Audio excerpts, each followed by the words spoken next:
দোয়ার কোনো হাদিয়া হয় না। হাদিয়া আলাদা জিনিস, দোয়া আলাদা জিনিস। এই ভুল আমরা অনেকেই করি। হুজুর দোয়া করেন, সাথে একটা নোট ধরায় দিব আপনাকে। হাদিয়া দেওয়ারও নিয়ম জানে না, দোয়া চাওয়ার নিয়ম জানে না।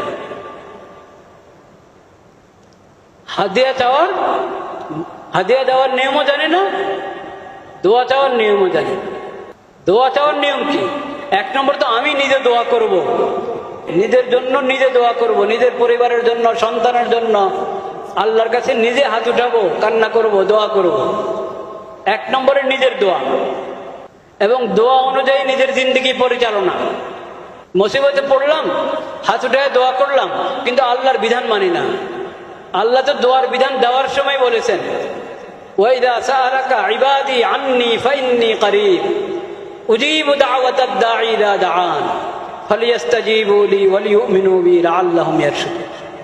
আমি তোমাদের দোয়া সাড়া দিব, তোমাদের দোয়া কবুল করব, তোমরাও আমার ডাকে সাড়া দাও। আমি যে তোমাদেরকে বিধান দিয়েছি, ইয়া আইয়ুহাল্লাযীনা আমানু, হে ঈমানদারগণ, হে আমার বান্দারা, এইভাবে আমি কোরআনে তোমাদেরকে ডেকে ডেকে বলেছি না বলিনি? বলেছি। এই আমল করো এবং এই পাপ ছাড়ো, তোমরা আমার ডাকে সাড়া দাও।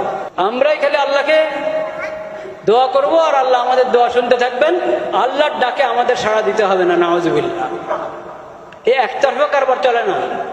নিজের দোয়া নিজে করতে হবে এবং আল্লাহর ডাকে সাড়া দিতে হবে। 3 নম্বরে হলো আপনি কারো কাছে দোয়া চাবেন, হুজুর আমার জন্য একটু দোয়া করেন, ভাই আমার জন্য একটু দোয়া করেন। আমাদের নবীজি সাল্লাল্লাহু আলাইহি ওয়াসাল্লাম দোয়া চেয়েছেন। ওমর রাদিয়াল্লাহু তাআলা উমরা যাচ্ছিলেন, সেই ঘটনা নবী সাল্লাল্লাহু আলাইহি ওয়াসাল্লাম বলেছেন, আমাকে তোমার দোয়া আমাকে স্মরণ রাখবে। এটা হলো দোয়ার বিষয়। হাদিয়া এটা সম্পূর্ণ আলাদা।